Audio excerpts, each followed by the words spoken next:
What's going on, you beautiful people? My name is Rev, and welcome back to another Dauntless video. We are hot on the grind. We're going to be taking on our daily dire patrol, another frost patrol, as well as our last heroic behemoth to finish Dr. Priani's quest, thrilling heroics or something, whatever it's called. Patrol 5 times. Heroic patrol 5 times. Will be the last one we need. However, we need 2 behemoths left: Ragetail Gnasher and Firebrand Charog. We are really hoping that we're gonna get Ragetail Gnasher, but if we don't, that's totally fine. We'll just take on whatever it gives us. There is always the pursuit option.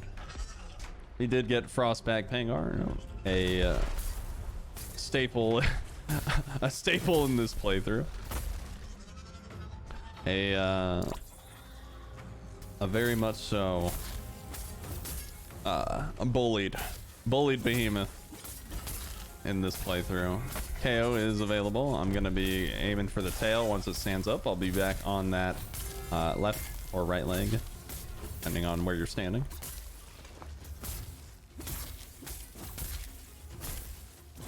Should be taking a lot of damage here. Pop my overdrive to catch up to it. That move does give it a lot of distance between you and itself.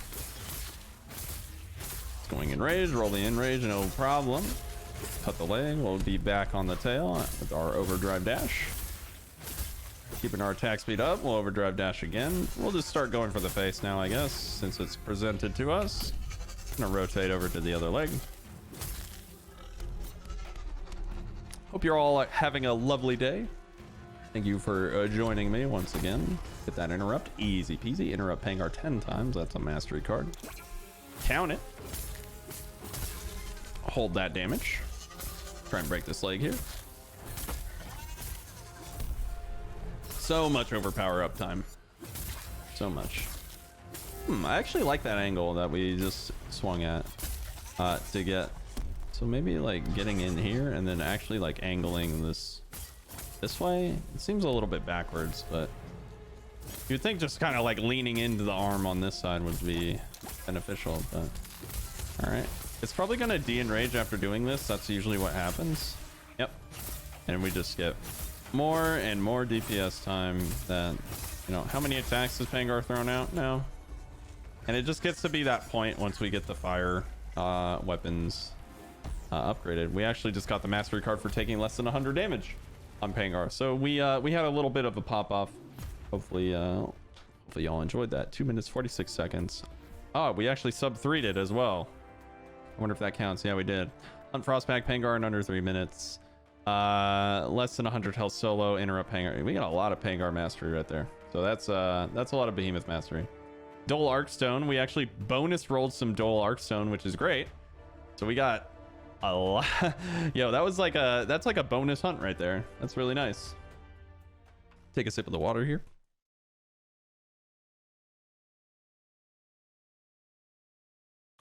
But let's see what's next on the agenda. I mean, we can't upgrade. I know for a fact that we can't upgrade our armor. We'll just dive right into the Frost Patrol. The mastery that we got. Let's take a peek at our mastery, because we haven't looked at it in too long. And so the cards that I got were these 2 right here. We are almost to a gold utility core, which is very nice. We're almost to behemoth mastery rank 18. I wonder what like rank 20 gives us. Double behemoth break part, 10% chance. So when we break something, we have a 10% chance to get 2, which is very nice. So I'm looking at 18 and 20. The max Ironhide pylon is meh.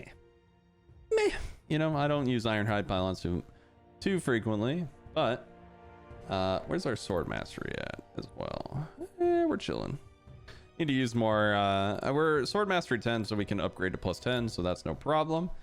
And this is kind of why I'm focusing on the sword, is because I probably won't be able to upgrade a lot of my weapons to beyond that point, right? Like to that point to get to plus 9 to complete this quest. Oh, it's gonna be a Pangar bullying episode, everybody.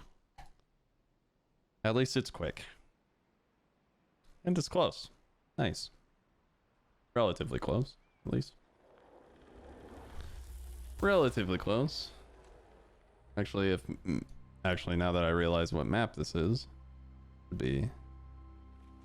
I think that means it's all the way in the back. It's actually the opposite of close.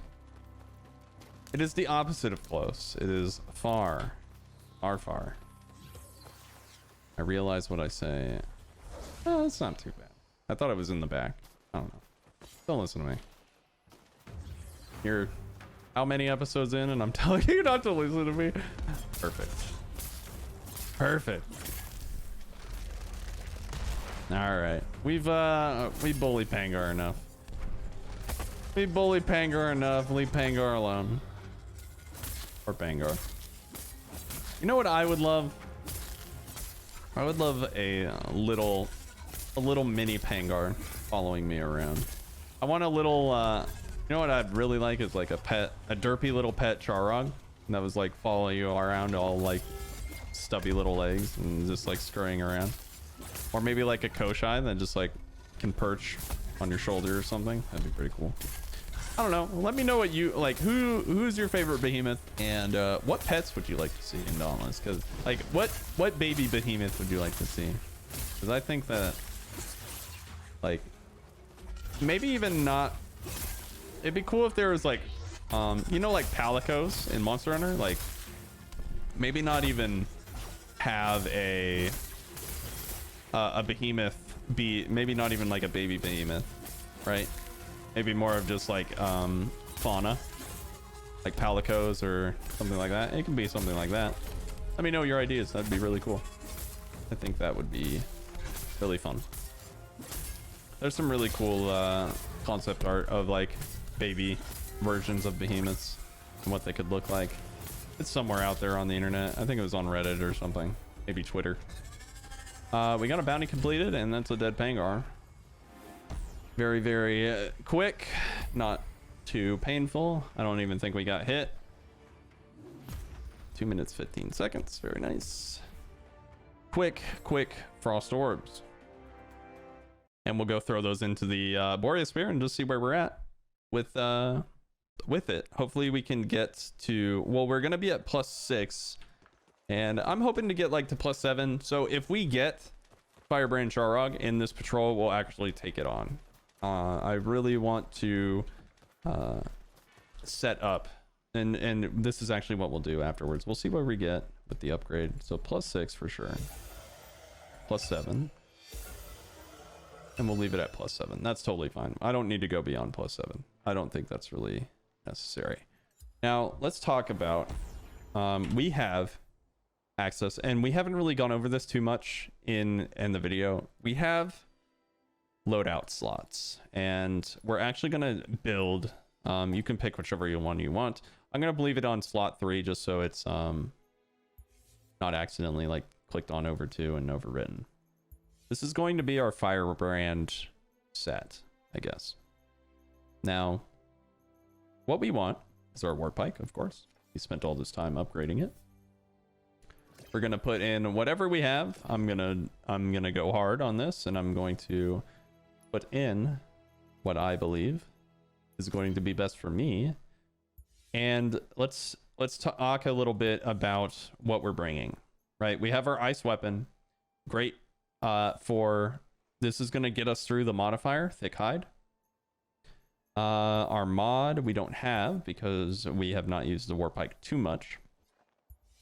And we are using our fire-based gear because it is a fire behemoth. If you are more keen to use your Nasher gear, you totally can. But in my case, I'm feeling like I'm just gonna bring my what's it called? I'm gonna bring my fire gear, my mainly the grips. Now we're using the War Pike, and I just had +3 savagery, and I don't really have a lot of technique cells that are going to benefit me. I guess I could throw in this molten. That molten's fine. That's actually a better choice. I want the attack speed, and attack speed is very good for wounding. So let's see what else. We'll do our overpower because we love overpower. and our Rage Hunter. We have 7 Molten for our super sweet fire immunity. I would highly recommend bringing Molten in this fight, just because we have a lot of the Hellion gear upgraded already, and just make sure that you're picking up your Molten Orbs. We have Overpower for the breaks and other assorted interrupts that we can get. Charog specifically cannot be interrupted via like Shrike can, you know, with like an interruptible attack. Charog doesn't have any, but it does have a lot of parts to break and can be KO'd. And we're going to be dealing a lot of extra damage with the 300% damage brought on by, what's it called? Now, as a little bit of extra credit, going into the consumables, we're going to craft up something that we haven't used before. And hopefully we have the mats required. So we're going to go over to our Insight Tonic. And this grants 40% increased wound damage dealt by, for 60 seconds. We're going to craft 10 of these. I'm glad that we have the mats. I'll accidentally make 20. So we'll have Frenzy Tonics. And we'll bring Stamina Tonics. I need to craft more of these up. It's always good to keep your stocks, you know, relatively healthy. That way you don't run, you know, you're bringing your maximal amount that you can bring. Just gonna throw these to a 20. Life Drain Tonics, I don't really need. So back to the build. I'm gonna throw these on. And we could bring Bulwarks here. Actually, I'll opt to bring Bulwarks just to practice good habits. If it's a fight you're uncomfortable with, make sure you change your lantern when you're changing your loadout as well. So our final build for Firebrand Charog will be 7 Molten, 5 Overpower, 5 Rage Hunter, 5 Tough, 3 Acidic. This is really important. The let's read it. Converts 50% part damage to wound damage. And so the Warpike already deals wound damage, but we're supplementing that even more. And then we also have the Wounding Tonics. If you're not very comfortable with Warpike, maybe this is your first time using the Warpike, bring these tonics, the Insight Tonics, and they'll help you immensely, and they'll supplement the lack of playtime on that particular weapon. And then we have +2 conditioning, which is innate on the Revolution of Boreas, which is all very good. All these stats are very good for the Warpike, and so off we go on our heroic patrol. That is the build. That is on a separate loadout slot, and so if I get something else, I'll just tab on over, and if I get Firebrand Trog, I'll tab over again. Right? I can always go back between slot 1 and slot 3, and I'll be ready regardless of what I get in the pool of heroic behemoths. Unfortunately, it did not happen. We are going to be fighting our good friend Dreadfrost Boreas. It does not like that I crafted, you know, I turned its body into a spear, and now it wants vengeance. And we'll say winner takes all on this hunt, you know? Boreas clapped me in the first round. Second round, I clapped back. And we'll see who comes out the victor this time. We subbed out our chest piece here to give us that extra edge. We got the tough, we got the healing, and let's replenish some of our Wrathwort stocks. I forgot one, but I've scratched my head, so heck it, dude. If you drop down here, so when you land there, if you go right and go up the hill and then jump down, you'll be able to get a little bit of extra Wrathwort. Wrathwort is probably the rarest and most sought after consumable because a lot of the DPS tonics take Wrathwort. Fun fact. I don't think I've fought Boreas very much on this map. It's a very strange map to fight a nice behemoth like Boreas. Going for those legs. The primary reason is, you know, Boreas doesn't really do anything when it gets particular breaks done.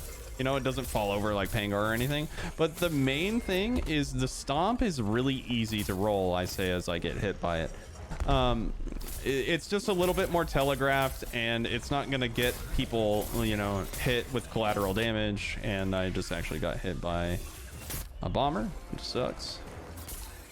gonna be stocking up. It's probably gonna hit me with ice armor right now. That leg's almost broken.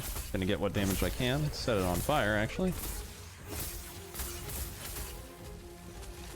Fire's dealing reduced damage due to its armor. Unfortunate. That actually didn't die. It's coming back. This move's pretty hard to roll, but the timing is learnable. Taking a lot of damage. Heal up. Taking a lot of hits. That's all right. Roll that stomp. It's almost the same pacing as Pangar, and we've fought Pangar quite a bit, at least in my playthrough particularly, and we're expecting it, right? We're expecting the stomp.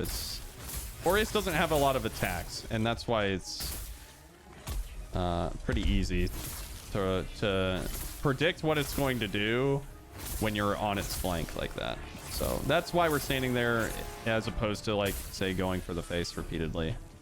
I like to go for the face after I break a leg or something. Get in some KO damage, because we get in KO damage by hitting the legs. Need stamina. Popping a stamina tonic. That's one thing that I notice a lot with the sword, is that I just always need stamina. And it only gets worse when you get some of the more popular mods. I'm gonna try and catch up and get this KO. Yeah, now we're getting ice armor again. Boreas likes to move its limbs around a lot, and it's actually really annoying to get some of the breaks. And so if you're having trouble, trust me, it is difficult. It moves around so much that it's hard to, get in and actually deal substantial amounts of damage to a part that you might need, right? Like horns or tail. I do recommend the sword. Well, we got 500 damage there on nice. Getting good damage with the bombers. Bombers deal 500 damage, which is a lot. Oh my gosh, look at this. Like, it's just like swinging its head around, which is, I like that. Like, I honestly, like, I think it's a good thing that the behemoths do things like that. It's just, for my sake of winning, it's annoying. Being the opponent and having it happen to me sucks. Stomp. Yep. Not gonna one-shot me this time, but I am getting comboed by this annoying little bat over here, so I'm gonna just quickly overdrive over to it and kill it. Now I'm going for the tail, even though it's like up in space.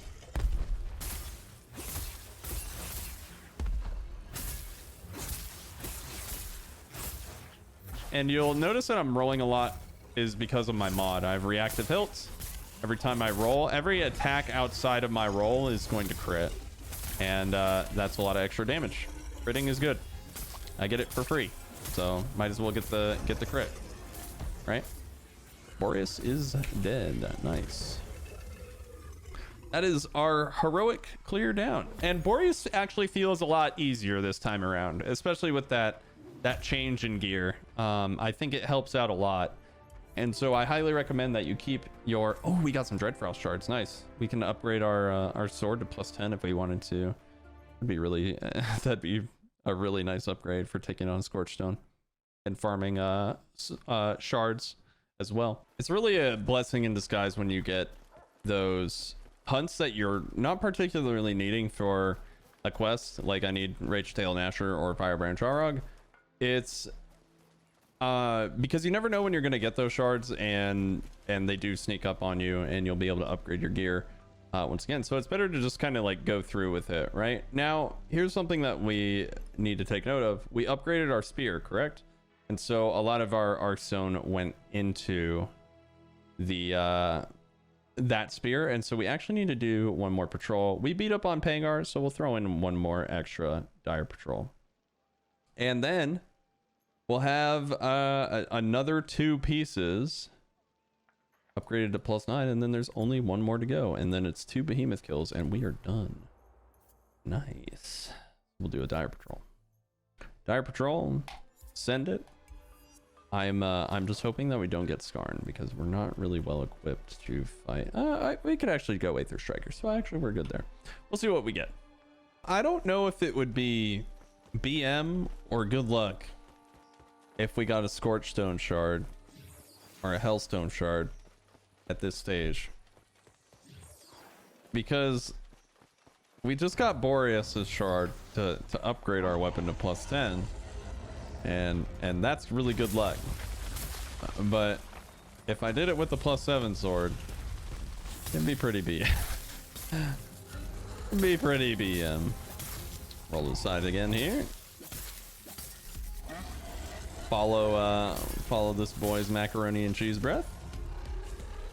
We're using Molten this time around. We opted to use Molten. We're not using our fireproof set. We have our, our fire gear upgraded. We're more than comfortable taking on a dire Scorchstone Hellion now that we have the lovely assistance of our Molten, and our fire immunity allows us to be a little bit more aggressive. Ow, my body.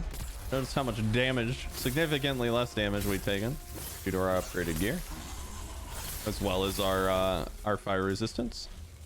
Very, very nice. Rolling to the side there. Tail sweep will run back to back. It goes side to side, and we will roll both times. Going for this KO here, and we'll just start wailing on the legs again. Never mind, it's gonna go underground. I want to see how much damage this does. Never mind, it's blind. Never mind, it's blind. All right, let's try and get. I should just break the leg or the face here. I think gotta kind of adapt. We're on like a slope. It's pretty hard to hit the legs. Let's break that, and then I'll sweep over here to this side, over the leg. It's gonna enrage. I will pick up my Molten and get out. That way I'm prepared. That was a very greedy maneuver. I rolled forward to get my sprites in from my unique effect on the Boreas Sword, and I got punished for it. Rolling the 3 tail slimes that it does when it's enraged. Cut the leg, let's cut the tail because the tail is needed for weapons. Overdrive. I'm just kind of mashing my heavy attack here because I guess I can do shockwaves now. I was expecting it to move. Shockwaves when you're in overdrive is where it's at. That's where your big boy damage is.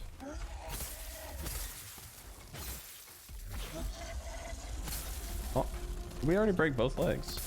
We did not. All right. I'm gonna go for this leg here, and it's frozen, so it's super slow. So I'm really able to lean in. We love our frostbite. Nice. We've gotten our 4 breaks. It should be dead at any moment now.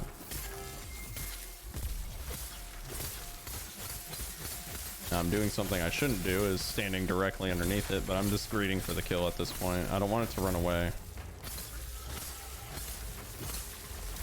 Oh, nice. We got it. Like there was a little bit of a pucker, a little bit of a, going on. So I didn't want it to get away, but there was a little bit of a clench. Not gonna lie.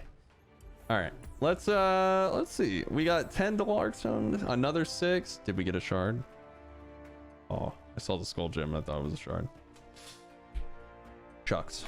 Maybe next time. Maybe we'll have to upgrade that sword. Maybe we'll have to upgrade that sword to +10 after all. Just maybe. All right. Well, we've gotten Boreas quite a bit, so we probably have the parts to do it. Got that dire completed. We're gonna go upgrade our 2 piece of armor and keep it all rolling. Let's see. Got to get to 460. I wonder what's required here. Let's see. We got that. We will upgrade the helmet because the helmets is less likely to come off than the chest. Just kind of trying to be logical about our choices here. So we need one more armor piece upgraded. It seems like, yep, 462 and 442. So I wonder if you could supplement with escalation to get like the extra, because you'd need 10 levels to get an additional 20 here, right? That'd be kind of an interesting thought. I wonder if that would help you complete your quest. I'm sure it would. You know, it's the same effect. Doesn't matter if it's on the lantern or the armor. So that's kind of interesting that you could like supplement with some escalation if you're so inclined. We did finish Thrilling Heroics. Let's see what we get for that. What do we get? Silver Utility Core. Kind of meh for the feat that we just took on. We'll crack that open. Always like seeing what we get. It's kind of a fun way to end the video. Let's crack that open. Oh, we have a gold utility core from that. I believe I guess we got our mastery. Let's do one of these. 3 energize. Isn't that what we're cooking right now? No, we're cooking conduit. So we don't even need to do 3 energize. Nice. Yo. All right. Well, interesting. Let's see what else we get. Meh. 2 conduit. Nice. More conduit, but we already have enough to get +6, which is more than enough. So, and a lot of conduit, which is very good. Conduit is a very good party playstyle, highly recommended. But you really, really, really want to get to +3. I'm gonna resocket my sword so I don't forget. Oh, that's not what I want. I want this. And I want this. All right, and we are good for the next episode. Thank you guys so much for watching. If you enjoyed this video, please leave a like. If you want to support the channel, you can use creator code RevvyRad in the Dauntless in-game store or the Epic Games store, as well as subscribing to the channel. That would be really appreciated. If you want to check me out live, we do stream on Twitch. You can catch that in the description down below. Grab the link, hit the follow button. I'd really appreciate that. Let's see what else. I believe that's it. Thank you guys so very much for watching, and I will see you on the Shattered Isles.